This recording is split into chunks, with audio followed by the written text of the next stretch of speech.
إن الحمد لله نحمده ونستعينه ونستهديه ونستغفره ونعوذ بالله من شرور ومن سيئات أعمالنا من يهده الله فلا مضل له ومن يضلل فلا هادي له أشهد أن لا إله إلا الله وحده لا شريك له وأشهد أن محمدا عبده ورسوله يا أيها الذين آمنوا اتقوا الله حق تقاته ولا تموتن إلا وأنتم مسلمون يا أيها الناس اتقوا ربكم الذي خلقكم من نفس واحدة وخلق منها زوجها وبث منهما رجالا كثيرا ونساء واتقوا الله الذي تساءلون به والأرحام إن الله كان عليكم رقيبا يا أيها الذين آمنوا اتقوا الله وقولوا قولا سديدا يصلح لكم أعمالكم ويغفر لكم ذنوبكم ومن يطع الله ورسوله فقد فاز فوزا عظيما أما بعد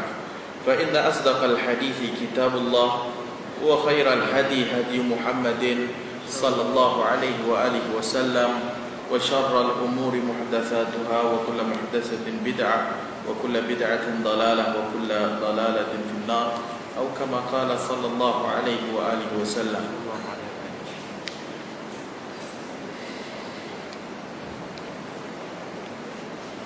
Hisnul Muslim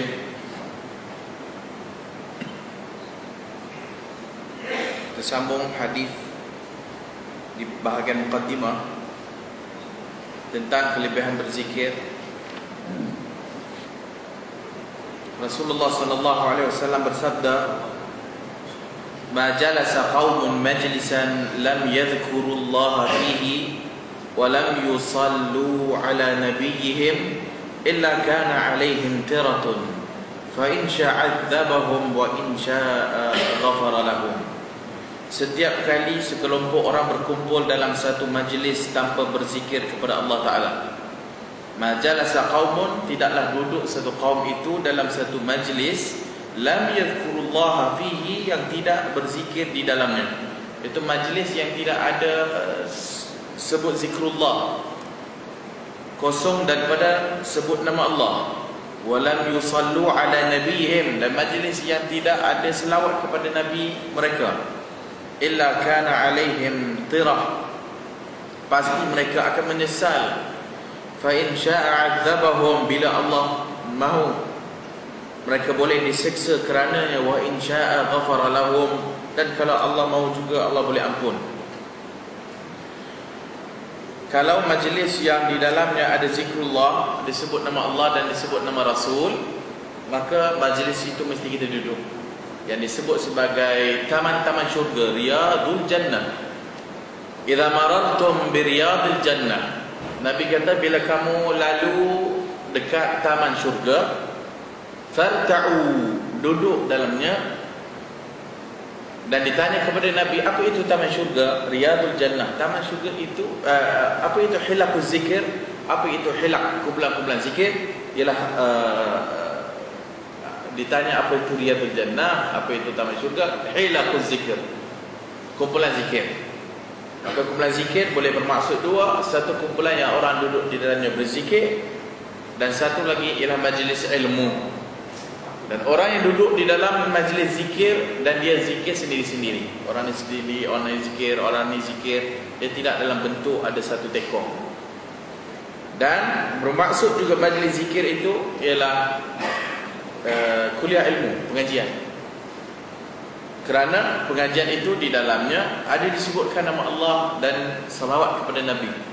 Maka kalau kita duduk dalam majlis tak ada disebut qala Allah, tak ada disebut qala Rasul, majlis itu tak payah duduk, tak apa. Maka apa-apa majlis yang kita hadiri, maka kalau boleh sebut nama Allah, zikir kepada Allah Ta'ala, dan ada disebut di dalamnya Al-Quran dan Sunnah Nabi sallallahu alaihi wasallam. Ma min qaumin yaqumuna min majlisin la yadhkuruna Allah fihi illa qamu an mithli jifatin himar wa kana lahum hasratan. Setiap kali sekelompok orang berdiri dari suatu majlis tanpa berzikir kepada Allah Ta'ala, maka mereka bagaikan berdiri dari bangkai keldai, dan mereka pasti akan menyesal. maksudnya dia tak ada apa-apa faedah. Duduk dalam majlis itu tak ada faedah. Bila berdiri pun balik kosong saja. Maka kalau majlis begitu, kita tak duduk di dalamnya.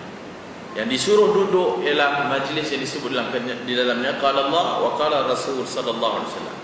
Habis itu semua fadilat-fadilat berzikir yang disebut oleh Syekh kita Waqf Al-Qahtani. Dan berikutnya masuklah bab pertama daripada Hisnul Muslim, iaitu zikir dan doa ketika bangun tidur. Tajuk pertama dia zikir dan doa ketika bangun tidur. Alhamdulillahilladzi ahyana ba'dama amatana wa ilaihin nusyur. Segala puji bagi Allah Subhanahu wa taala, alladzi ahyana, yang telah menghidupkan kita, ba'dama amatana, setelah kita tidur, wa ilaihin nusyur, dan kepadanya lah kita akan dibangkitkan. An-nusyur, hari kebangkitan, dan dia akan dikumpulkan kepada Allah Subhanahu wa taala. Nabi telah memberikan peringatan dengan menyebutkan adanya bangun dari tidur, yang hal itu adalah kematian, untuk menetapkan adanya hari berbangkit setelah kematian. Sebab itu para ulama menyatakan bahawasanya tidur itu ialah mati kecil. Tidur ialah mati kecil. Maka bila kita bangun, maka kita bersyukur kepada Allah Ta'ala masih lagi diberikan peluang untuk hidup. Maka Alhamdulillah, segala puji bagi Allah Ta'ala yang telah menghidupkan kita setelah kita mati. Iaitu tidur tadi, itu mati. Dan wa ilaihin nusyur, dan mengingatkan kita bahawasanya kita ini akan mati dan akan dibangkitkan semula pada hari akhirat esok, iaitu yaumul mahsyar, hari yang dihimpunkan seluruh manusia, yang pada itu semuanya menanti akan balasan amalan masing-masing. Itu yang pertama, doa bangun daripada tidur. Antara lain yang Nabi baca ialah la ilaha illallah wahdahu la syarikalah, lahul mulk wa lahul hamd wa huwa ala kulli syai'in qadir, wa subhanallahi alhamdulillah wa la ilaha illallah wallahu akbar wa la hawla wa la quwwata illa billahil aliyyil azim rabbighfirli. Bangun daripada tidur, kita membesarkan Allah dan mengesahkan Allah, tauhid, la ilaha illallah wahdah, tidak ada ilah yang berhak kita sembah melainkan hanya Allah saja. La syarika lahu, tidak ada syirik baginya. Pagi-pagi lagi kita dah bangun mentauhidkan Allah, menafikan syirik bagi Allah. Lahul mulk, bagi Allah itu kekuasaan, kerajaan, al-mulk. Wa lahul hamd, bagi Allah itu puji-pujian. Wa huwa ala kulli syai'in qadir, dan Allah itu ala kulli syai'in qadir, segala-galanya berkuasa. Allah berkuasa di atas segala-gala, setiap sesuatu. Ada orang kadang-kadang benda merepek, dia bertanya. Seperti juga pada zaman Abu Hanifah, orang nak tanya dah, mampu tak Allah menciptakan batu yang besar daripada dia, yang dia pun tak angkat? Orang nak tanya Imam Abu Hanifah, boleh tak Allah ciptakan satu batu atau satu benda yang objek lebih besar daripada dirinya sendiri? Maka itu semua soalan-soalan yang merapu, tak payah dijawab. Fa'alun lima yurid, Allah boleh melakukan apa saja Allah mahu. Itulah jawapannya. Allah boleh melakukan apa saja Allah mahu. Maka Allah berkuasa di atas setiap sesuatu. Makhluk tak ada kuasa. Sebab itu, walau ijtama'a qaumun ummatun, kalaulah seluruh umat ijtama' berhimpun, ala ayyadurruka ala syai'in qad katabahu Allah alaik. Katalah satu umat ataupun seluruh orang berhimpun untuk menimbulkan mudarat kepada diri kita, kalau benda itu Allah Ta'ala tak izinkan, dia tak akan berlaku. Buatlah macam mana pun, dia tak akan berlaku.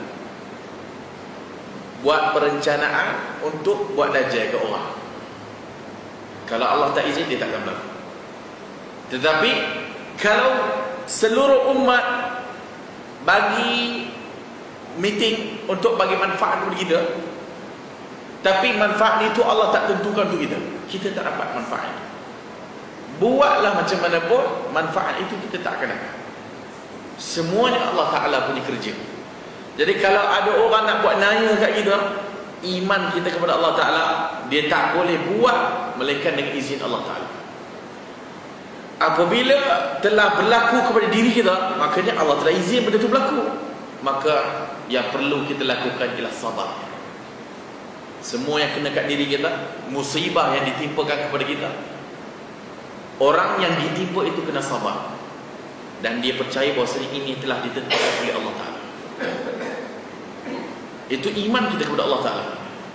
Orang yang tak beriman kepada Allah Ta'ala, kadang-kadang berlaku benda musibah kat dia, dia tak reda. Bila dia tak reda, dia tak sabar. Bila dia tak sabar, kadang-kadang boleh melakukan kekufuran kepada Allah Azza wa Jalla. Maka jatuh musibah kena kat dia, duk merau, dia pun kata lah, kenapalah orang lain tak kena, kenapalah Allah nak bagi kat diri aku, kan? Kalam itu kalam kufur. Maka berhati-hati dengan kalam, percakapan.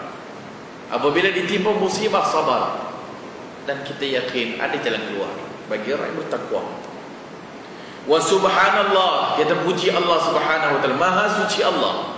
Maha suci Allah maksudnya maha suci Allah daripada syirik, daripada penyamaan Allah dengan makhluk, daripada sifat-sifat keaiban dan sifat-sifat yang tak layak bagi Allah Ta'ala.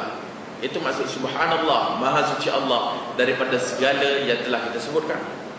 Alhamdulillah, segala puji bagi Allah Ta'ala. Wala ilaha illallah, dan tidak ada ilah yang berhak disembah melainkan Allah. Ulang balik tauhid. Wallahu akbar, Allah maha besar. Wala hawla wala quwwata illa billah, dan tidak ada daya dan upaya melainkan, wala quwwah, tak ada kekuatan, illa billah, melainkan Allah Ta'ala. Kita ni tak ada daya dan upaya, kita tak ada kuasa, tetapi semuanya Allah Ta'ala. Al-Ali al-Azim, maha tinggi dan maha agung. Rabbil firli, ya Allah ampunkan dosaku. Daripada zikir ini ataupun doa ni, kita bangun tidur, menunjukkan juga adab berdoa. Antara adab berdoa mesti memuji Allah Ta'ala dan membesarkan Allah, menyucikan Allah daripada syirik kepada Allah Azza wa Jalla. Kemudian seperti yang disebutkan itu, walahul hamdu, pujian kepada Allah Ta'ala, wa huwa ala kulli syai'in qadir, pujian kepada Allah Ta'ala. Subhanallah walhamdulillah wa la ilaha illallah, pujian kepada Allah Ta'ala. Wallahu akbar wa la hawla wa la quwwata illa billah al-aliyyil azim. Pujian yang banyak-banyak itu last kali akhir dengan doa, Rabbighfirli, ya Allah ampunkan dosa. Itu adab doa. Dan juga adab doa lagi, kita kena zahirkan kefakiran, kehinaan kita di hadapan Allah Ta'ala. Maka itu antara doa yang mustajab. Sesiapa yang berdoa kepada Allah Ta'ala dengan disertakan dengan nama-nama Allah, puji-pujian kepada Allah Subhanahu Wa Ta'ala. Walillahil asma'ul husna fad'uuhu biha. Bagi Allah Ta'ala itu 99 nama, asma'ul husna, nama-nama yang baik. Dalam hadis 99 nama Allah kata fad'uuhu biha, doa dengan menggunakan nama Allah Ta'ala. Itu yang dinamakan tawassul dengan nama-nama Allah Ta'ala dan sifat-sifat Allah. Maka tawassul ni kita kena buat. Tawassul dengan nama-nama Allah dan sifat-sifat Allah Ta'ala. Ya Allah, Ya Rahman, Ya Rahim, rahmatilah aku. Ya Allah, Ya Razzaq, berilah aku rezeki.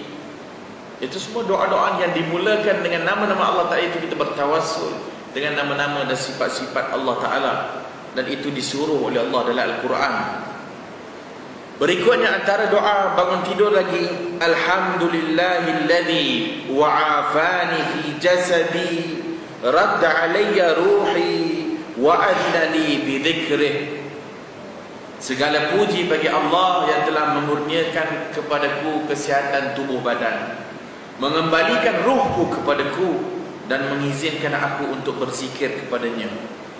Alhamdulillahilladzi wa'afani fi jasadi. Alhamdulillah, segala puji bagi Allah Ta'ala yang telah menyihatkan badanku, fi jasadi. Radda alayya ruhi, yang telah mengembalikan ruh kepada diriku. Manusia tidak akan mati selagi rezeki masih ada. Rezeki yang Allah tentukan untuk seseorang hamba, kalau ada lagi dia tak akan mati. Semua makhluk yang mati itu kerana rezekinya dah terhenti dah. hak itulah yang telah Allah tentukan untuk diri dia. Kalau rezeki yang Allah bagi kat kita sehingga umur 60 tahun, 60 tahun kita akan mati. Kalau rezeki yang Allah bagi kat seseorang itu umurnya 10 tahun, cukup 10 tahun dia akan mati. Tetapi selagi mana rezeki yang Allah tentukan kepada kita, kita tak akan mati. Yang semua itu di sisi ilmu Allah Ta'ala, manusia tidak ada ilmu tentang. Wa adina li bidzikrihi, dan Allah telah mengizinkan aku untuk berzikir kepadanya. Bila kita telah hidup, kita diberi izin untuk hidup lagi, dan kita diberi izin untuk menyembah Allah dan berzikir kepada Allah Subhanahu Wa Ta'ala. Semua doa-doa ni kalau kita baca dan kita hayati, maka kehidupan kita akan ada roh. Kalaulah kehidupan kita bangun pagi pun apa tak buat, tak ingat pun tentang tauhid, tak ingat pun nak memuji Allah Ta'ala, masalah. Tapi kalau setiap pagi dia bangun dan dia berzikir kepada Allah Ta'ala, ingat Allah Ta'ala, ingat jangan buat syirik, di situ rohnya hidup pagi-pagi dia telah ingat kepada Allah Ta'ala, maka insya-Allah lah keseluruhan harinya bagus. Tapi kalau pagi ni dah tak bagus, petang-petang pun lagi lah. Maka pagi-pagi kita kena bangun baca zikir-zikir ni. Mana nak cari? Hisnul Muslim kena ada. Hisnul Muslim. Itu baru 3. Nanti kita akan sambung lagi doa yang berikutnya panjang. Satu lagi yang panjang, doa bangun tidur. Yang 3 tu kalau boleh kita amalkan. Yang paling ringkas tu alhamdulillahilladzi ahyana ba'da ma amatana wa ilaihin nusyur, itu pun kadang-kadang kita tak buat. Maka bermula pada hari ini, insya-Allah esok pagi kita baca bangun, dan bangun tidur dan baca alhamdulillahilladzi ahyana ba'da ma amatana wa ilaihin nusyur. Pagi besoknya berikutnya doa berikutnya la ilaha illallah wahdahu, senang itu. Semua zikir-zikir itu telah pun kita baca lebih kurang sama dia macam zikir pas sembahyang. Dan berikutnya pula hafal pula alhamdulillahilladzi wa'afani fi jasadi radda alayya ruhi wa adina li bi dzikrihi. Yang kesemua itu insya-Allah daripada hadis-hadis yang sahih daripada Nabi sallallahu alaihi wasallam. Berikutnya akhta'u musalli, kesalahan orang sembahyang. Hari itu kita telah berhenti pada tajuk salat di tempat bergambar dan salat menggunakan sejadah bergambar. Yang sebelum itu tentang Syiah, salat di atas tanah Karbala.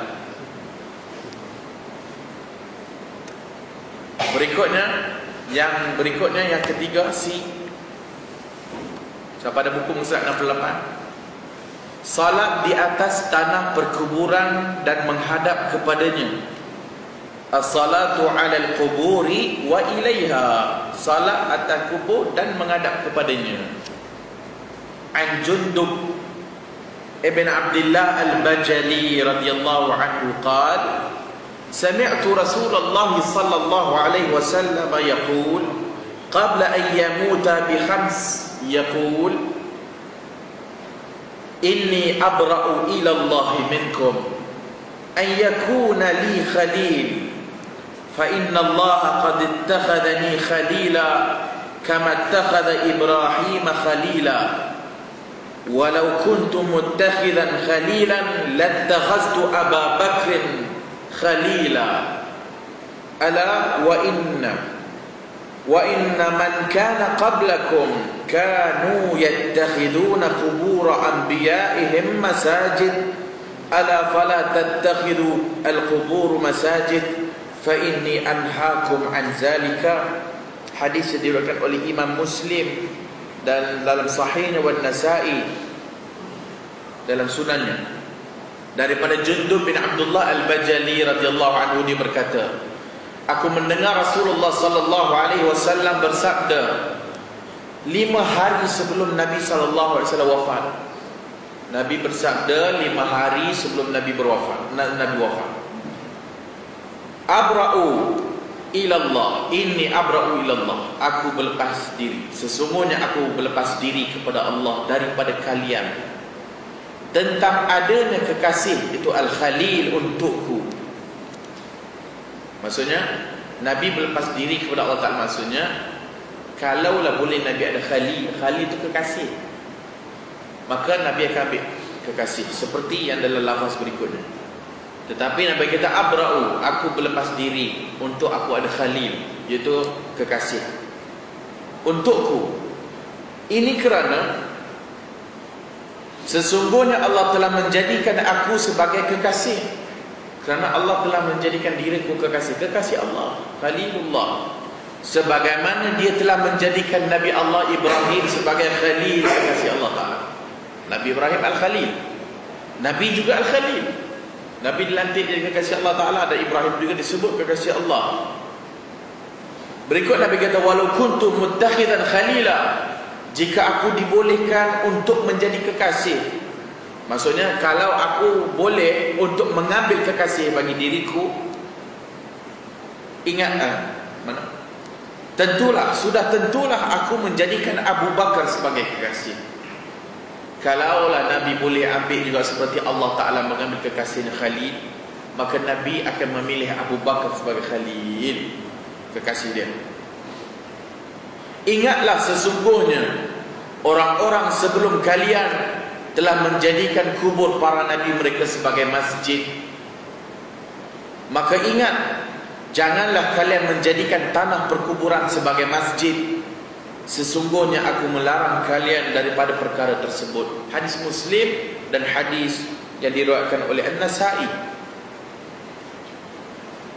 Pertama, kalau Nabi boleh mengambil Khalil, kekasih, Abu Bakar sebagai Khalil. Abu Bakar, kalau tengok pada hadis ni, ini antara hadis-hadis yang dijadikan oleh para sahabat Nabi ketika mana mereka melantik Abu Bakar sebagai khalifah. Memilih Abu Bakar kerana Abu Bakar ada kelebihan. Abu Bakar dia tengok apabila Nabi sedang sakit, Abu Bakar menggantikan Nabi menjadi imam. Abu Bakar ialah kekasih yang disebut, sahabat yang disebut dalam Quran yang menemani Nabi ni di Ghar Gua Hira. Dan Nabi kata kalau aku boleh ambil kekasih, maka Abu Bakar kekasih Nabi sallallahu alaihi wasallam. Maksudnya bukan Nabi tak kasih dia, Nabi kasih, tapi Khalil ni khas seperti Allah Ta'ala mengambil Khalil. Mereka tapak Syiah, berhala Quraisy dua, Abu Bakar, Umar, berhala Quraisy. Abu Bakar kafir, Abu Bakar pengkhianat Islam, Abu Bakar murtad lepas Islam, Abu Bakar memurtadkan orang lain, Abu Bakar penyebab kepada macam-macam. Itu Syiah. Sedangkan hadis Nabi nak mengambil Abu Bakar sebagai Khalil, kekasih dia,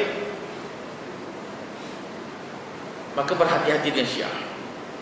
Walaupun sekarang dia sedang menimbulkan isu bersatu, kita kena bersatu, jangan berpecah belah kan? Walaupun sekarang menimbulkan isu itu untuk orang bersatu dengan dia, dan bila bersatu dengan dia, kita percaya Abu Bakar kafir, Umar kafir. Itu utama sekali. Konon-kononnya untuk bersatu umat Islam, jangan berpecah belah dah. Konon-kononnya nak bersatu macam mana kalau akidah kita berpecah? Akidah yang utama, akidah mesti satu. Akidah tidak boleh dua, tak boleh tiga, tak boleh empat. Akidah mesti satu. Semua dakwah para Nabi akidahnya satu. Kalaulah akidah macam dia, tak akan bersatu kita. Maka dia menimbulkan benda ni. Konon-kononnya mesti bersatu, kita jangan bergaduh. Dia yang menimbulkan masalah. Di negara-negara Bahrain, negara-negara luar yang duk berperang tu, yang duk bunuh orang ni Syiah, yang duk bunuh Ahli Sunnah Syiah, yang duk bakar masjid Ahli Sunnah Syiah. Tapi dia datang sini menimbulkan konon-konon yang mesti bersatu. Gambar yang dia yang pergi bunuh orang, dia tuduh orang ni bunuh. Gambar yang dia pergi rosakkan masjid Ahli Sunnah, dia kata orang lain yang buat, sedangkan dia yang buat. Para ulama kita, ulama Azhar sebelum ini pun dah buat usaha untuk mentakrib, mendekatkan antara Sunnah dan Syiah. Tak berjaya. Mustafa As-Sibahi tulis kitab dia, buat usaha nak supaya mazhab Sunni dan mazhab Syi'i bersatu. Tapi masalahnya Syiah tu dia ada taqiyah, akidah ada taqiyah, bohong. Depan kita dah cakap lah kita kena bersatu, belakang kita dia ni kafir, ni kafir. Ketahuilah bahawasanya bid'ah pertama dalam Islam, bid'ah perpecahan Khawarij yang mengangkat slogan mengkafirkan orang Islam. Ada je unsur kafir mengkafir, umat tak boleh bersatu, berpecah. Sebab ada unsur kafir mengkafir. Maka Syiah tak boleh bersatu, sampai bila-bila pun tak boleh. Nak bersatu dalam bab ekonomi, tak apalah, boleh. Nak bersatu dalam nak main bola ke, sekatihan. Nak bersatu dalam erti kata untuk mengutuk Abu Bakar dan Umar, untuk menuduh Aisyah pelacur, no. Tak boleh bersatu dalam bab tu, haram. Akidah yang rosak. Maka ketahuilah makhluk yang afdal setelah Rasulullah ialah Abu Bakar. Makhluk yang afdal atas muka bumi Allah Ta'ala ni selepas Rasulullah, Abu Bakar As-Siddiq radhiyallahu anhu, berikutnya Umar, dan berikutnya para sahabat yang berdamping dengan Nabi sallallahu alaihi wasallam, mengedarkan buku menuduh, menyatakan konon-kononnya salaf yang perlu kita angkat ialah 4 orang saja. Salaf tu ialah para sahabat Nabi. Salaf ni kita tak boleh pakai, dia kata. Yang boleh pakai 4 orang je. Salman, Abu Zar, Miqdad, Ali. Itu disebarkan sekarang. Bila dia datang kena tangkap, kita jelaskan masalah Syiah dan sebagainya, mulalah nak menyaman. Nak saman pula. Itu Syiah. Hati-hati dengan akidah Syiah. Bukan kita suruh jauh Syiah dengan membuta tulis saja. Ada ilmu apa itu Syiah. Kena tahu apa itu Syiah, kena faham, dan kena ada apa itu tauhid Syiah, kita kena faham. Syariat Syiah kita kena faham. Kalau benda ni kita tak faham, masalah. Maka mengaji apa itu Syiah, supaya kita kata kita tak boleh menerima Syiah, kita menolak Syiah dengan ilmu, bukan dengan emosi. Kita menolak Syiah bukan kerana emosi, tapi kerana ilmu Al-Quran was Sunnah. Wa'tasimu bihablillahi jami'an wa la tafarraqu. Berpegang dengan tali Allah keseluruhannya sekali, wa la tafarraqu. Jangan berpecah belah. Lepas kita berpegang kepada tali Allah, Al-Quran dan Sunnah, barulah berikutnya jangan berpecah belah. Al-Quran dan Sunnah menyatukan umat. Selain daripada Al-Quran dan Sunnah, sekali-kali tidak akan menyatukan umat. Jangan terpengaruh dengan sebagian orang yang kadang-kadang celupa mulutnya, kadang-kadang sehingga menyebabkan kufur. Hampa janganlah ikut pokok yang menyuruh balik kepada Quran Sunnah ni. Apa sikit-sikit Quran Sunnah. Tahu tak, duk ajak orang kembali kepada Quran Sunnah ni sesat. Dia tak sedar kalam tu kalam kufur, tapi oleh kerana benci kepada satu kaum, pakai juga. Maka berhati-hati dengan puak-puak Syiah. Dan satu lagi puak Ahbash, adik-beradik tu kena sebut sekali, gabung. Sebut Syiah kena sebut Ahbash sekali. Kerana dalam hujah kepada ahli sunnah, mereka bergabung. Nak kutuk ahli sunnah, Syiah ambil hujah Ahbash, Ahbash ambil hujah Syiah. Bergabung, buat buku, tulis mengutuk ahli sunnah wal jamaah. Walaupun kalau ikut kedua-duanya pun tak boleh bersatu. Ahbash masih lagi mengaku Allah dan Rasul dan para sahabat Nabi itu Muslim, tapi Syiah kafir. Tapi oleh kerana dia tak suka dengan satu puak, maka dia gunakan hujah tolong antara satu sama lain untuk memecah belahkan orang Islam. Kembali kepada Quran Sunnah, kita akan bersatu. Jauh daripada Quran Sunnah, kita sampai bila-bila pun tak boleh bersatu. Ala wa in man kana qablakum kanu yattakhiduna qubur anbiya'ihim masajid. Nabi bagi peringatan berikutnya, ketahuilah orang-orang sebelum kamu, kanu yattakhidun, mereka mengambil kubur para nabi mereka jadi masjid. Ini bab dalam bab, ini hadis yang disebutkan. Ala fala tattakhidul qubur masajid, ketahuilah olehmu jangan jadikan kubur masjid. Fa inni anhaakum an zalika, aku tegak daripada buat benda.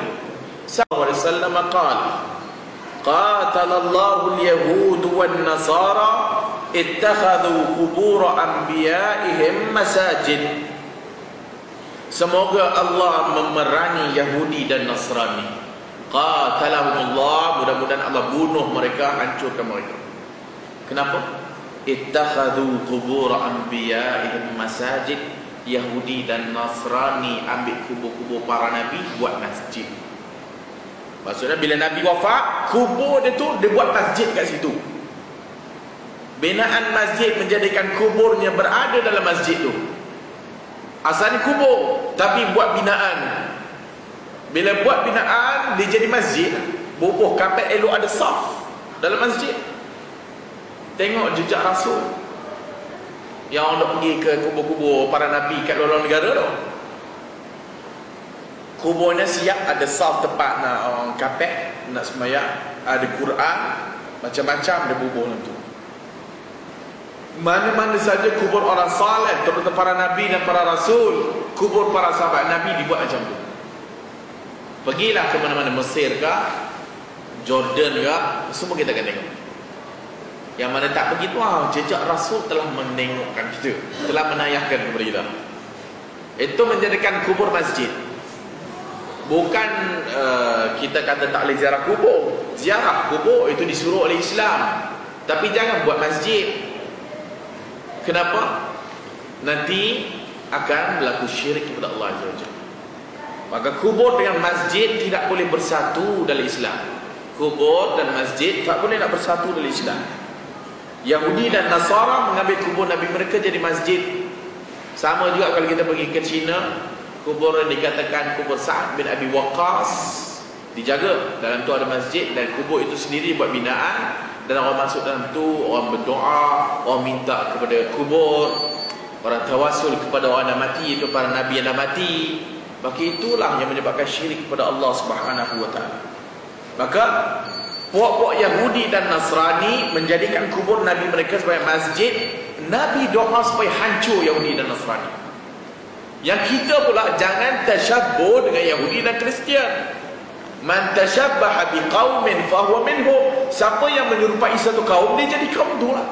Kalau kita mengikut kumpulan kuburiyun, orang-orang pergi ke kubur para alim ulama, para kubur orang saleh, para kubur nabi, pergi situ minta syafaat lah, minta doa, tawassul dengan orang dah mati dalam kubur.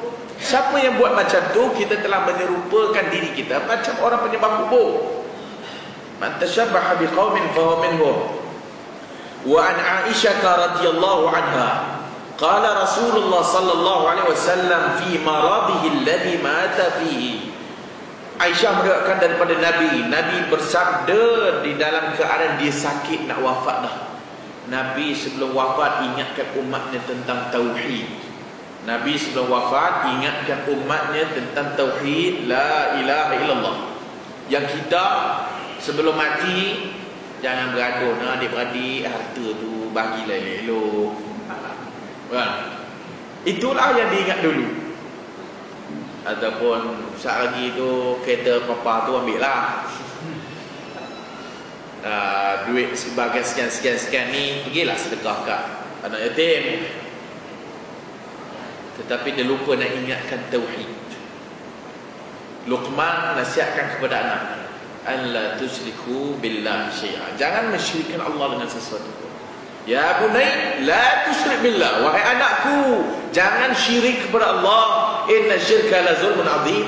Kerana syirik itu merupakan kezaliman yang paling besar. Maka kita esok nak mati ingatkan anak kita, jaga tauhid la ilaha illallah, jangan syirik kepada Allah Ta'ala. Nabi ingatkan kepada umat dia, iaitu la'anallahu al-yahuda wan nasara. Allah laknat kepada Yahudi dan Nasrani. Ittakhadhu qubur anbiya'ihim masajid, mengambil kubur nabi mereka menjadikannya sebagai masjid. Allah laknat tauhid. Ingatkan tentang tauhid. Berikutnya ingatkan tentang salat. Jangan tinggalkan salat. Wa an Ibnu Mas'ud radhiyallahu anhu anna an-nabiy sallallahu alaihi wasallam qala inna min syirarin nas man tudrikuhum as-sa'ah wa hum ahya walladzina yattakhiduna al-qubur masajida. Hadis Imam Ahmad, Ibnu Abi Syaibah, juga Ibnu Khuzaimah.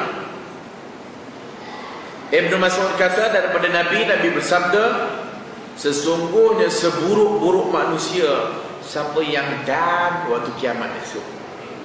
Man tudrikuhumus sa'ah wa hum ahya, dan mereka waktu hidup lagi. Hidup ni, dan orang yang hidup dekat kiamat tu dia merasai kiamat. Syirar, itu orang paling teruk. Betul orang paling teruk. Hadis-hadis tentang kiamat, sebelum berlaku kiamat, sebelum ditiupkan sangkakala untuk semuanya hancur, Allah Ta'ala meniupkan suatu angin yang mematikan orang-orang mukmin dan orang saleh sebelum berlaku kiamat. Orang mukmin dan orang saleh dimatikan sebelum jadi kiamat. Maka yang tinggal atas muka bumi syirarun nas, orang itu orang-orang yang jahat, orang-orang yang tak mau kembali kepada Allah dan Rasul. Dan mereka itulah yang akan merasai kiamat. Mereka itulah akan merasai hancurnya dunia. Kita mohon kepada Allah Ta'ala supaya kita termasuk di kalangan orang-orang yang matinya sebelum kiamat. Tak mau kita duduk dalam fitnah tu. Bahkan mudah-mudahan kita tak jumpa Dajjal. Bahkan kita tak mau hidup dalam dunia Dajjal, tak mau. Yang kalau kita pun hidup dalam waktu itu, kita kena lari, jangan jumpa. Oh Dajjal, alah, kita takkanlah kita boleh murtad. Tengoklah kat dahinya, kat paruh. Sekarang boleh cakap. Depan Dajjal esok tak tercakap. Itu namanya fitnah tu, fitnah kepada akidah, bala, bencana. Depan Dajjal esok, tak kiralah you ulama ke, you orang alim, ada ilmu banyak, ada ilmu tentang tauhid, boleh saja ikut kepada Dajjal. Na'udzubillah min zalik. Minta jauh, minta lindung. Tak mau, kita tak mau jumpa, tak mau debat dengan Dajjal. Dajjal bukan debat, dia mematikan orang, dia menghidupkan orang. Dan dia akan tunjuk depan kita. Waktu itu mulalah confuse balik. Oh, Tuhan ni. Itu fitnah. Ni orang yang akan kena pada kiamat esok, man tudrikuhumus sa'ah, mereka syirarun nas, orang yang tak elok, orang jahat. Allah Ta'ala mematikan orang mukmin dulu. Berikutnya yang tinggal atas muka bumi yang merasai berlakunya kiamat ialah orang-orang syirar, orang-orang tak elok ni. Syirarun nas wa hum ahya, dan mereka itulah kadang hidup lagi. Wallazina yattakhaduna al-qubur masajid, dan mereka yang mengambil kubur menjadi masjid. Orang yang ambil kubur jadi masjid. Afadat hazil ahadith, semua hadis-hadis ini memberikan faedah kepada kita. Diharamkan menjadikan kubur sebagai masjid. Ulama umumnya telah menjelaskan tentang larangan akan hal itu dalam rangka mengikuti hadis-hadis yang ditetapkan tentang larangannya dan tidak diragukan tentang kepastian larangannya. Itu yang pertama. Dia memberikan faedah kepada kita larangan untuk menjadikannya sebagai masjid. Maka jangan buat binaan atas kubur. Sebab itu ulama tak suruh buat binaan atas kubur, dan Nabi tak bagi buat binaan atas kubur, haram. Jangan meninggikan kubur, melainkan tanah kubur itu sendiri. Jangan biarkan dia tinggi melainkan sejengkal. Jadi disebutlah hadis yang kita bila ada tanah mayat, tanah lebih tu, itu saja yang kita bubuh atas kubur tu. Jangan ditokok ambil tanah lain bubuh lagi kan. Ambil tanah orang sebelah bubuh kan. Tanah hak yang kubur tu saja, jangan curi tanah kubur orang lain. Hak tu, dan diratakan. Sama kan? Jangan buat tinggi-tinggi. Jangan buat binaan. Mulanya syirik buat sikit-sikit. Buat batu, saat lagi ada duit tambah lagi setengkat, ada duit tambah lagi setengkat. ada duit, bubuh batu sungai yang tengah tu. Dan orang Melayu kita buang duit. Baiklah guna duit itu untuk makan, untuk beli baju kita. Duit untuk orang hidup, bukan untuk orang mati. Orang mati tak ada duit lah. Cina apa tahu, kena guna duit tipu dan dibakar. Duit kau tak mati. Jangan buat binaan mahal-mahal, tak payah. Kubur kita paling kurang pun, kalau nak batu pun, bubuh batu yang nak bagi tahu ini hak kubur dah. Hak tu je lah. Dan bubuhlah batu nisan. Batu nisan pun jangan mahal-mahal. Batu nisan dah berkepok-kepok batu nisan dia. Ha? Semayang? Di Selayang? Sayang. Dia sayang. Oh, dia sayang. Sayang jangan ditanam, awet lah. Ada bubuh batu nisan tu besar-besar kan? Tak payah. Dan macam tu lagi kita sebutkan, jangan buang duit buat pula khot cantik-cantik kat batu nisan tu. Lagi cantik batu nisan, lagi mahal. Tulis paling kurang nama yang mempunyai kubur dan tarikh kematian. Dah cukup hak tu je. Yang lain Fatihah tak payah, tak ada orang nak baca dah. Saat lagi baca pun ustaz pula kata jangan baca tulisan kat batu nisan, nanti lemah ingatan. Kan ustaz juga cakap, yang dah tak boleh baca pergi tulis buat apa? Tak payah tulis lah kau. Kalau macam tu, nama pun jangan tulis, nanti lemah ingatan kita. Nak tulis, okey tak apalah, kita tak sama. Kita luar nampak ni, kubur dan nama, dan tulis tarikh kematian, tak apa. Jangan lebih-lebih. Yang lebih-lebih tu, mula-mula dah cantik-cantik, pergi kat Singapura, ada kerusi kat tepi. Malaysia pun ada lah. Bobo batu kat tepi kubur 2, sini 2. Untuk orang duduk lah nak baca Quran. Tambah lagi, dekat kepala replika Quran. Replika Quran dia buat. Oh, ayat Quran tu. Dia bubuh tulis ayat Quran atas batu tu. Tapi bila cuba tengok orang Melayu, kita dedah Quran macam ni, apa dia kata? Tutup Quran tu. Adab-adab sikit yang Quran tutup. Kalau tak nak baca tutup, orang Melayu kita. Yang dia atas kubur tu terlanggar, tak tutup pun. Itulah orang Melayu. Kalau lah waktu lain kita kena tutup sebagai hormat Quran kalau tak nak baca. Yang kat kubur pun janganlah tulis. Kalau kita tulis hantar tu, kita telah tak hormat Quran, kita dah tak tutup. Tak ada siapa baca lah. Jangan. Dah merapu lagi dah Quran.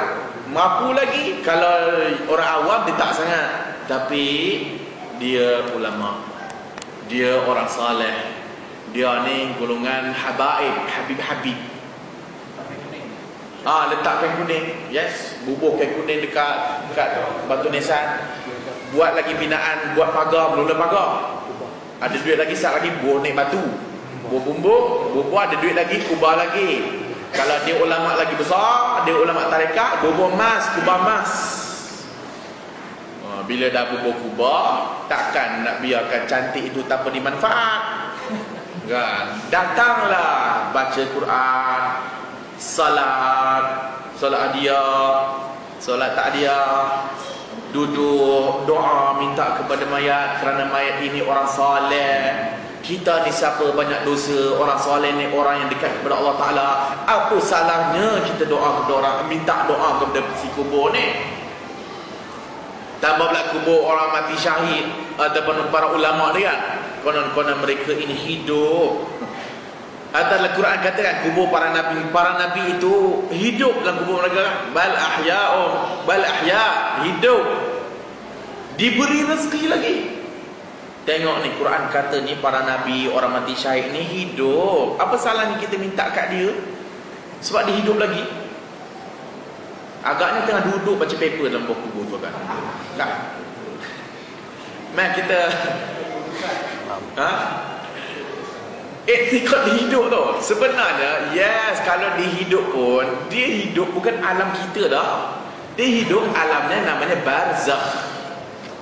Barzakh ni tak sama alam dunia. Alam perut tak sama alam dunia. Alam dunia tak sama alam barzakh. Alam barzakh tak sama alam akhirat. Alam akhirat berikutnya tak sama lah, dan syurga dan neraka lain. Alam barzakh lain. Dia hidup cara dia. Sebab itu orang yang mati kena baham buaya, orang mati kena baham harimau. Tak ada kubur. Kan? Sebab itulah puak-puak anti hadis, puak-puak liberal, azab kubur tak ada. Sebab fikir kalau mati kena makan buaya, kuburnya tak ada. Tak ada kena azab kubur. Kalau ada mungkin azab perut. Nah. Azab kubur tak ada disebabkan benda-benda yang dipikirkan dengan akal. Sedangkan hadis sebut azab kubur, Al-Quran sebut tentang isyarat kepada azab kubur. Kita doa sebelum bagi salam, jauhkan daripada kita azab kubur. Azab kubur ada walaupun dia mati dalam perut ular sawu. Jasad itu tak dia ambil kira dah. Yang ambil kira tu roh dia. Ada kubur ke, tak ada kubur ke, dia kalau dia orang yang layak untuk diazab oleh Allah Ta'ala, dia akan diazab oleh Allah Ta'ala. Na'udzubillah. Kalau dia ni orang yang diberikan nikmat, dia akan dapat nikmat tu walaupun badan dia tak ada kubur. Mudah-mudahan kita dijadikan di kalangan orang-orang yang Allah beri nikmat ni. Wa tata'ayyanu izalatul masajidul al-mabniyatu 'ala al-qubur wa hadha la khilafa fihi bainal ulama al-ma'rufin. Wa tukrahu as-salatu fiha min ghairi khilaf. Dan wa tata'ayyanu izalah masjid yang dibina atas kubur mesti dirobohkan. Wa hadha la khilafa fihi bainal ulama, tak ada khilaf di kalangan para ulama al-ma'rufin. Ulama-ulama yang ma'ruf, ulama-ulama yang dikenali. Adapun ulama yang tak dikenali, memang dia kata tak payahlah kita boleh sembahyang dalam kubur ni, apa salahnya? Dia tu orang soleh. Maka orang yang nak kata boleh sembah kubur ni, boleh buat bina atas kubur ni, mengambil nama-nama ulama yang kita pun tak pernah dengar nama ulama tu. Ulama dia. Ya. Imam Syafi'i punya tu macam pandangan? Imam Syafi'i. Sama Imam Syafi'i tidak membenarkan binaan atas kubur. Semua tak ada khilaf di kalangan para ulama. Tak ada khilaf. Khilaf akan berlaku nanti. Salat di atas kubur, apa hukumnya? Itu khilaf. Tapi binaan atas kubur ni tak ada khilaf. Semua kata haram.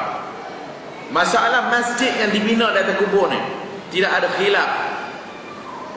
Haram mengambil kubur pun tidak ada khilaf. Baina tawaif, ulama'i tawaif bin nahi an zalika. Tak ada khilaf di sisi para ulama, banyak-banyak kumpulan pun yang menyatakan boleh. Semua yang menyatakan tidak boleh. Wa tukrahu salatu fiha min ghairi khilaf, dan dimakruhkan salat di dalam kawasan kubur ataupun dalam masjid yang ada kubur min ghairi khilaf, tak ada khilaf ulama pun. Makruh, tak ada khilaf ulama. Kalau duduk tepi kubur, duduk tepi kubur, duduk tepi ataupun duduk tepi kubur tak ada masalah. Duduk atas kubur haram. Ha?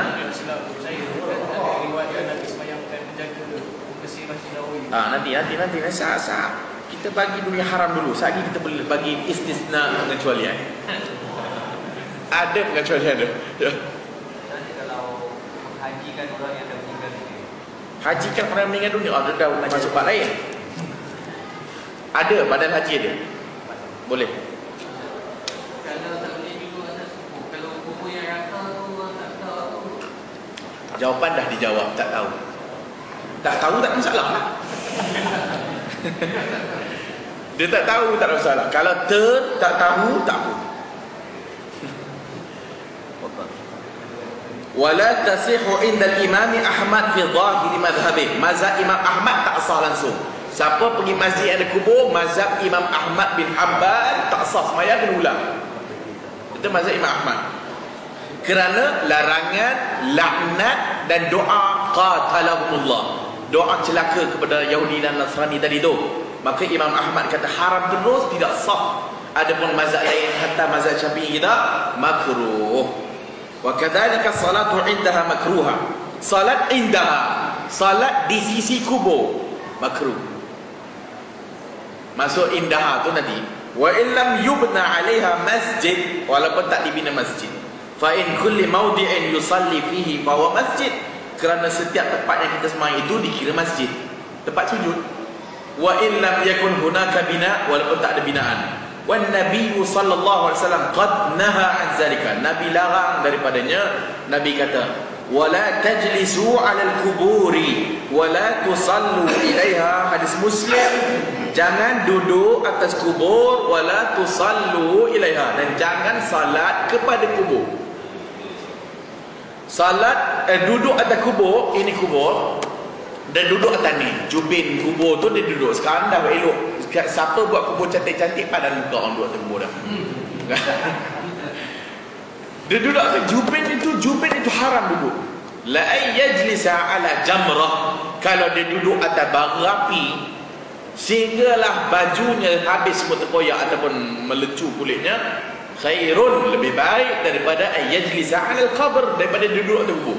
Maka duduk atas kubur haram hukumnya. Duduk sebelah kubur tak apa. Sini tak apa. Ini kubur yang kedua, duduk sini tak apa. Boleh. Jangan duduk atas ni. Masalah kita, bila talqin orang Melayu kita, bila tengah talqin tu orang duduk atas kubur. Tambah pula kubur-kubur jubin cantik. Memang jadi tempat duduk. Kalau saya ada situ, benda yang perlu pertama saya ingatkan, jangan duduk atas kubur, haram. Lebih elok bakar punggung tu lagi bagus daripada duduk atas kubur. Duduk atas jamrah, bara api, itu haram. Langkah pun tak boleh. Buat rumah terkubur lagi lah. Pijak kubur tak boleh. Kubur kampung. Kubur kampung bagaimana keadaan? Rapak kubur kampung. Kubur moden sekarang ni dah cantik, ada ruang laluan. Kubur kampung ni orang kampung mati, nak tanam macam mana? Maka kita pijaknya atas qadar darurat.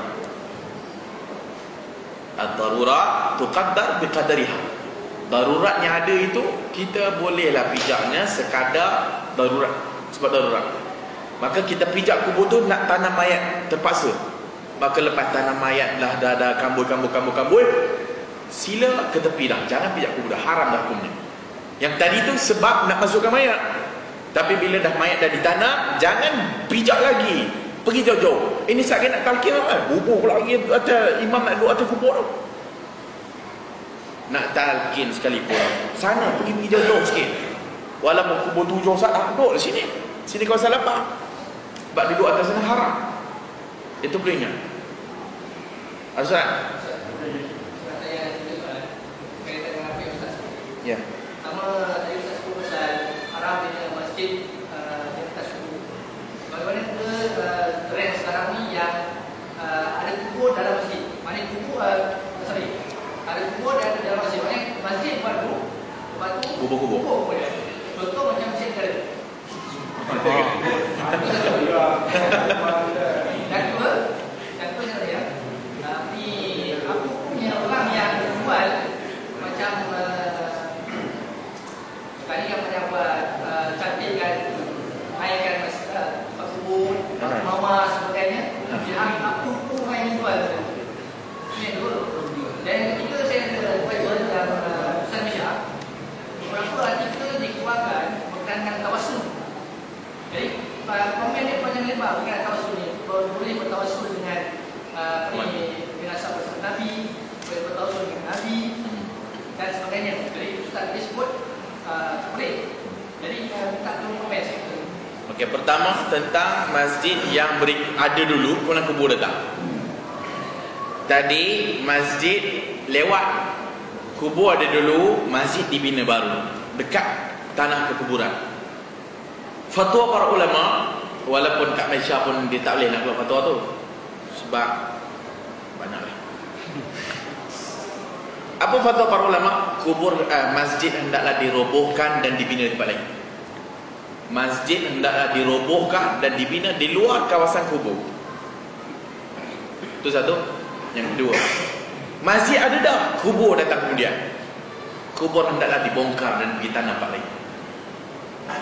Okey, itu hukum yang para ulama bagi. Kembali kepada hakikat sekarang. Kubur kampung mesti dengan masjid. Masjid mesti ada kubur. Maka yang boleh kita lakukan ialah memisahkan kawasan. Masjid ada sekali yang kawasan kubur, sila buat pagar, terus masjid buat pagar, maka di luar daripada kawasan kubur. Itu penyelesaian yang boleh kita buat. Haid, buat dinding. Yang dinding itu kalau boleh, kalau yang kubur belah depan kiblat lagi teruk. Buat terus dinding naik atas sampai tak nampak kubur. Supaya kita memisahkan kawasan kubur daripada masjid terus. Dinding masjid tak dikira dinding antara dia kubur. Dinding masjid tak dikira. Dinding lain daripada dinding masjid. Ini masjid, dinding lagi satu. Kalau kubur dekat, buat dinding dekat satu lagi. Untuk memisahkan kawasan kubur. Itu penyelesaian kita boleh buat. Nanti dulu. Masjid negara. Masjid negara, kita boleh buat binaan yang boleh menghalang daripada jadi kawasan masjid negara. Sekali lagi nak bongkar pula masalah pula kan. Nak kena fatwa majlis fatwa pula. Majlis fatwa kita pun bukan kadang-kadang tu Afrika. Ya. Hari raya ke kita Ziarah kubur. Kebahagiaan. Jangan dulu. Dah tak biar dia. Okey, soalan satu biarlah. Kalau ikutnya masjid yang dibina atas kubur, masjid dirobohkan. Kalau kubur datang kemudian daripada masjid, kubur dipisahkan ataupun dibongkar kubur tu dipindah tempat lain. Bongkar kubur tak boleh, tapi dengan dengan syarat-syarat ataupun dengan masalah yang berlaku boleh dibongkar. Berikutnya yang kedua apa ni? Orang yang bina. Bina. Orang yang buat Bisnes batu nisan tak apa. Bisnes jubit kubur tak apa. Tapi buatlah pattern yang ringkas. Pattern ikut sunnah.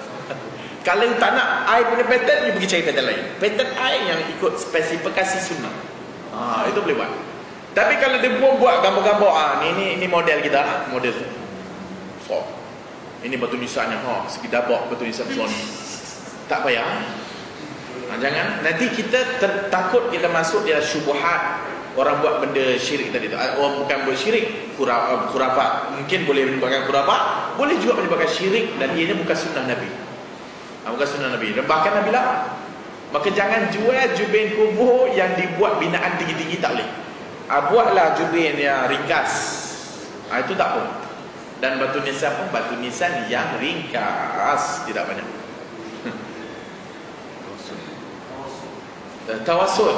Tawassul boleh 3 benda.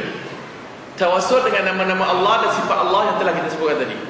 Walillahil asmaul husna fad'uhu biha. Bagi Allah itu 99 nama-nama yang baik, berdoa dengan menggunakannya. 1. 2. Tawassul dengan amalan saleh yang telah kita buat dulu sebelum ni. Hadis 3 orang yang masuk dalam gua terperangkap, 3-3 bertawassul. Seorang bertawassul dengan buat baik amalan saleh kepada mak dia. Yang kedua, dia tak jadi berzina kerana takutkan Allah Ta'ala. Yang ketiga, dia pergi jaga barang orang, akhirnya dia pergi labur dan sebagainya, sehingga barang dia haiwan ternakan dan dia punya harta tu bertambah pergi lagi kepada dia. Kemudian orang tu datang, dia ambil balik, ambil terus, tak bagi sesin pun tak bagi. Ikhlas, tak apalah kita bantu dia.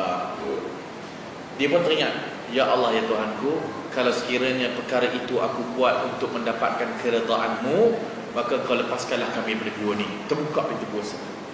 Yang satu lagi, ya Allah, kalau aku meninggalkan maksiat tadi itu kerana takutkan kepada-Mu, ya Allah, tidak ikhlas, maka lepaskan. Itu boleh. Tawassul dengan amalan soleh. Maka ingat balik amalan soleh yang pernah kita buat dulu yang ikhlas kepada Allah Ta'ala. Kita ambil benda tu, kita tawassul dengan Allah Ta'ala dengan benda tu. Itu boleh.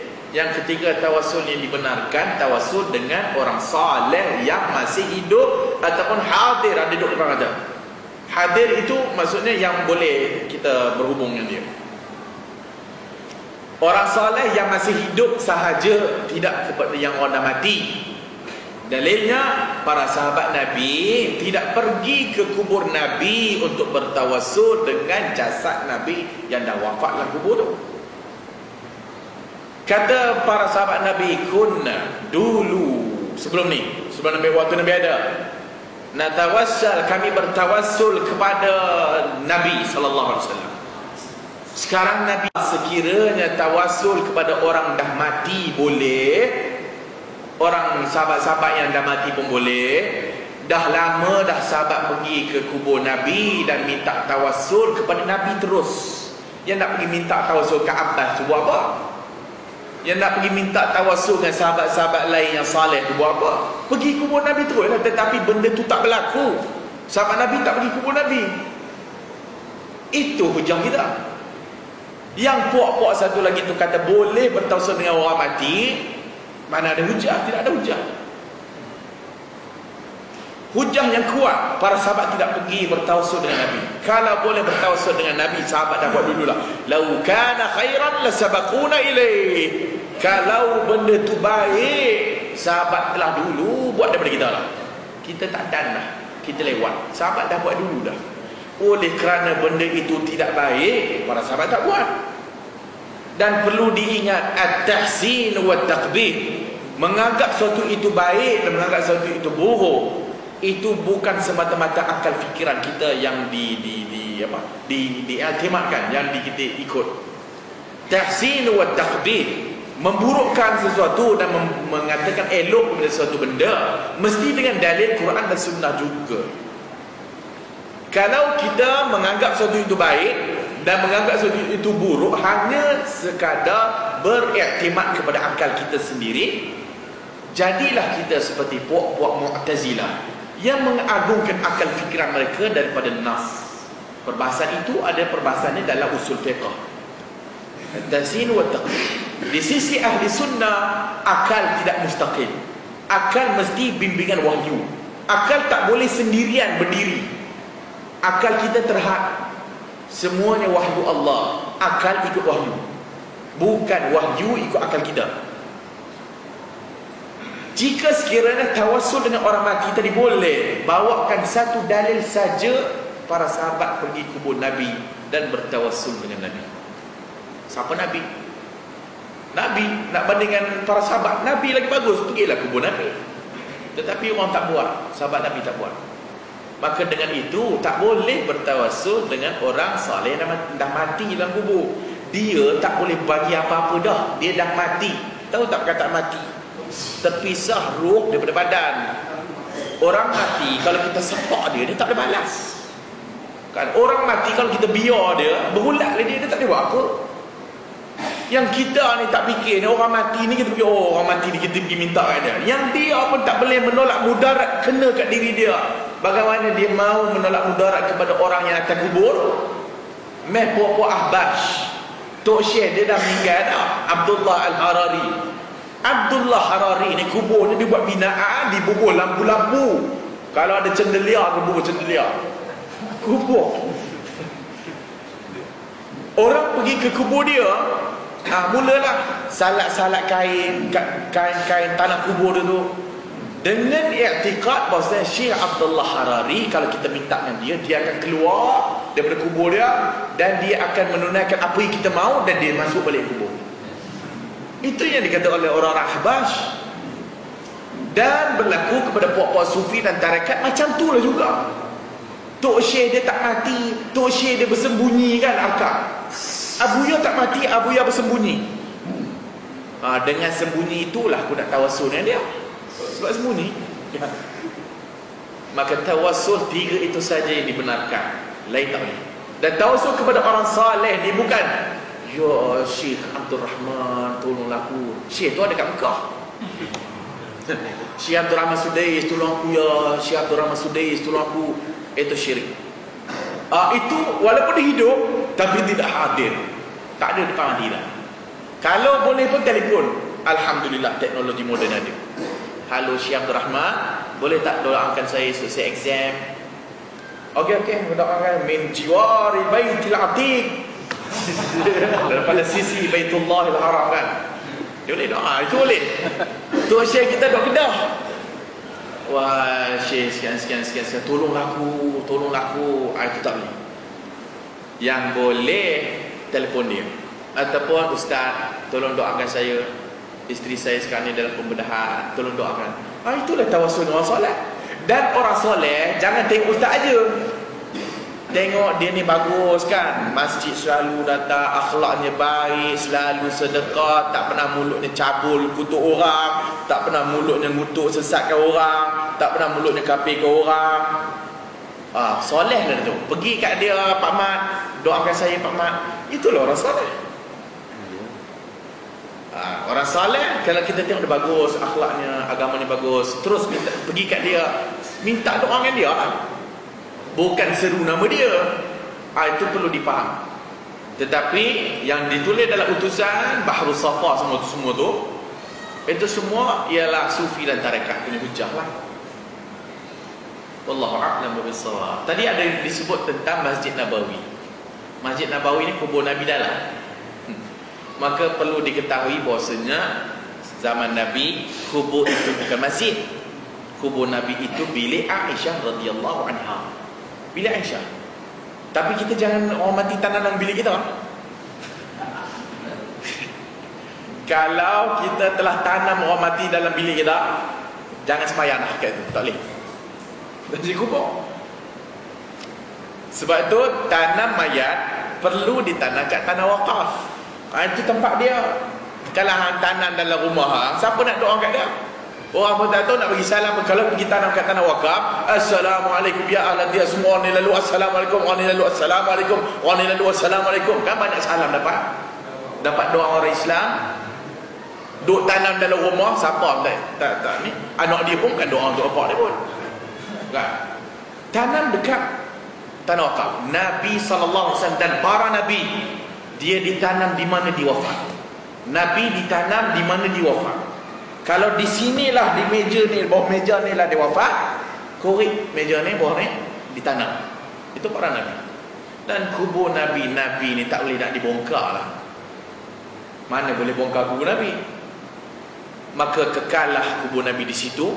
Itu bilik Aisyah radhiyallahu anha. Apabila berlaku pembesaran Masjidin Nabawi, seolah-olahnya kubur tu dah jadi dalam masjid kan. Tetapi apa kerajaan Saudi buat? Kalau siapa pernah tengok gambar kan, di sini namanya Raudah. Belakang Raudah masjid lah. Dia buat masjid tu macam mana contoh kan, ini Raudah. Masjid tu di start belakang, pembesaran tu di belakang, bukan selari di dalam kubur. Kalau katalah ini Raudah, kubur Nabi belah situ, dekat sebelah sana luar dah, bukan masjid. Masjid dibina di belakang, yang dibesarkan di belakang Raudah kan. Raudah tu barulah dikembangkan di kiri kanan masjid tu. Dan ditutup belah kiri tu, belah sana semua ditutup supaya orang tak bersyirik kepada Allah Ta'ala. Dia tutup supaya jangan tengok kubur dah. Tengok menghadap kiblat, orang tak sembah kubur dah. Itu khas. Kubur Nabi khas. Sebab dia special, dia tak boleh dibongkar. Dan dia ditanam di situlah, tak boleh diubah-ubah. Masjid Nabi pun di situlah, Raudah tu. Kalau nak zaman sekarang, kalau sekarang Madinah zaman Nabi luas lagi lah. Madinah sekarang luas. Madinah zaman Nabi hanya masjid yang ada sekarang dan marmar yang ada dekat tepi tu je. Itulah dia Masjid Nabi. Sebab itu ada khilaf ulama, Dajjal tak akan masuk Makkah dan Madinah. Ada khilaf di kalangan ulama, tak masuk Madinah tu maksud dia apa? Adakah Madinah pada zaman Nabi ataupun Madinah zaman sekarang? Kalau Madinah zaman sekarang, luas lagi lah, banyak lagi lah orang boleh berlindung. Kalau Madinah zaman Nabi, semua orang kena masuk dalam Masjid Nabi. Nah, di situ Dajjal tak boleh masuk. Dajjal tak boleh masuk Makkah dan Madinah, lain semua. Malaysia dia akan datang, jangan risau, dia akan ziarah. Allah, ada soalan ni? Mana? Yasin macam hari raya di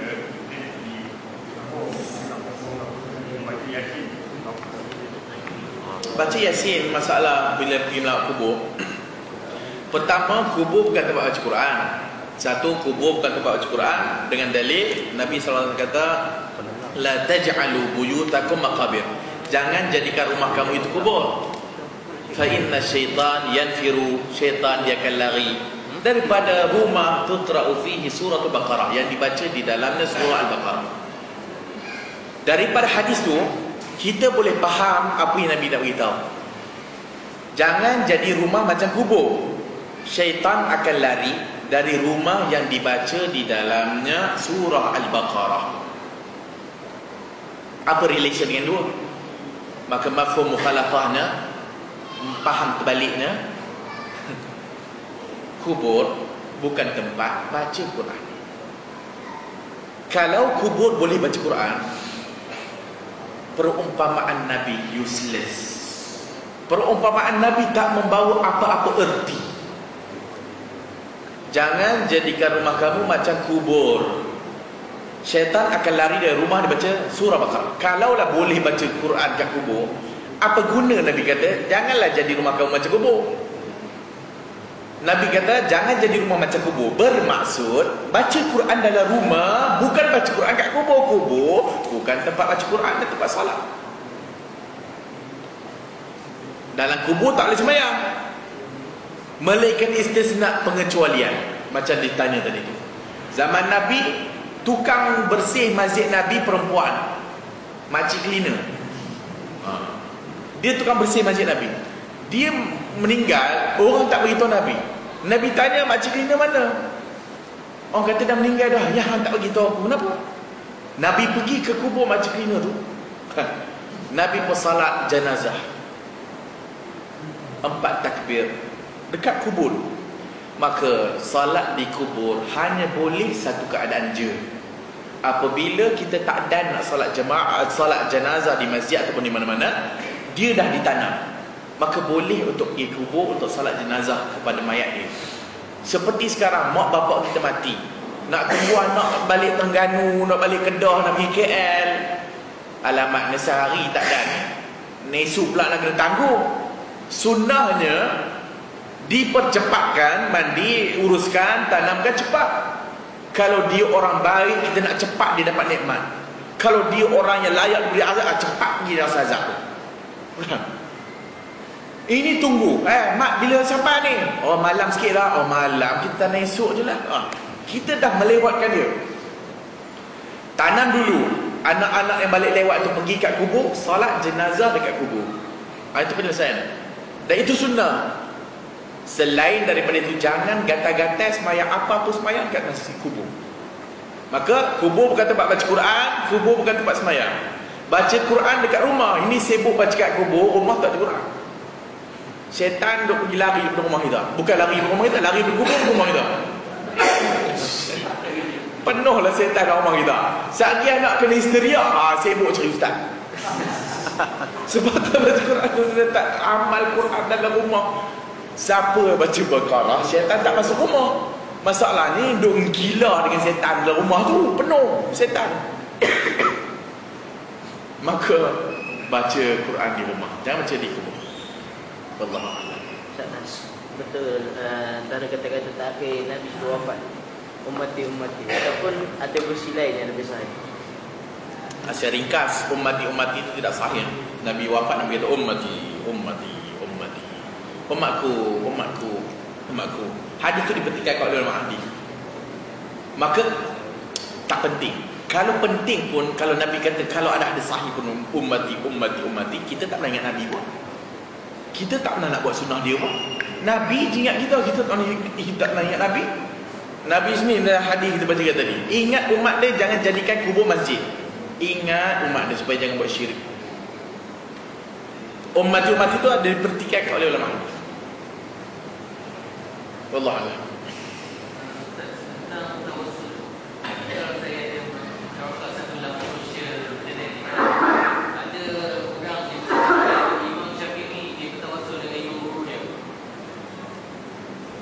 Semua riwayat-riwayat dibawa itu mesti dicek dulu sahih ke tak. Kadang-kadang pokok ni untuk menjustifikasikan perbuatan dia itu betul, dia bawa lah apa riwayat pun, dia tak kira sahih ke, dhaif ke, palsu ke, yang penting ada. Itu pun kadang-kadang orang kita silap tu. Alah, apa salahnya hadis tu dhaif pun Nabi juga cakap, ambil. Ya. Kita kata hadis ni ada sahih kena amal, hadis ni ada dhaif jangan beramal. Ustaz satu lagi pula, tuan-tuan lah ni sekarang rodok bising lah hadis sahih, hadis dhaif. Amal je lah. Hadis dhaif pun hadis, kan? Hadis dhaif pun hadis. Ini mah ngaji balik mustalah hadis lah.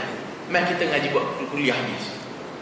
Apa dia maksud ada sahih, apa dia maksud ada dhaif. Hadis dhaif ni kita tak disandar kepada Nabi. Walaupun namanya hadis dhaif. Ada perkataan hadis tu bukan bermaksud hadis Nabi yang sahih. Hadis palsu. Hadis palsu pun hadis juga. Kan? Hadis tu hadis palsu. Bubuhlah hadis tapi dia palsu. Ulama bubuh hadis tu sebab nak supaya orang tahu hadis ni disandarkan kepada Nabi, dia palsu. Itu maksud tak? Semua perbuatan kita mesti disandarkan kepada hadis sahih dan hadis palsu. Sama juga kalam para imam. Untuk menyokong mazhab dia, dia bawa lah kalam imam yang bila ditahqiq adalah tidak sahih. Syekh Ali Al-Halabi mentahqiqkan riwayat Imam Syafi'i pergi kepada gurunya Imam Malik dan dia tidak kunut. Dan Imam apa yang pergi kepada Imam Syafi'i kemudian dia baca bismillah buat? Balik. Imam Malik pergi kubur Imam Syafi'i dan dia tidak baca bismillah. Itu pun sebagai ulama ada mempertikaikan riwayat itu sahih ke tak. Yang pentingnya kalau Imam Syafi'i buat sekalipun, kita nak ikut Imam Syafi'i ke nak ikut Nabi? Kalau ada sekalipun sahih Imam Syafi'i bertawassul dengan guru dia yang telah mati, kita tak nak ikut Imam Syafi'i dalam bab tu. Kita ikut Nabi. Bila orang kata kepada Nabi SAW, bila orang kata kepada apa nama? Abu Bakar, dia menyatakan apa hukum sekian. Sorry. Abdullah bin Umar. Abdullah bin Umar. Kata kepada Abdullah bin Umar kan? Abdullah bin Umar. Bila kata kepada Abdullah bin Umar, bla bla bla bla bla bla bla. Betul. Abu Bakar kata begini, Umar kata begini. Kalau Ibn Umar tu riwayatnya, aku bawa hadis Nabi dan kau bawa nama bapak punya pandangan. Nak ikut bapak aku ke nak ikut Nabi? Ibn Umar kata. Bapak dia Umar, siapa tak kenal Umar? Walaupun demikian, Ibn Umar bawa riwayat tentang masalah tamattu' bil umrah.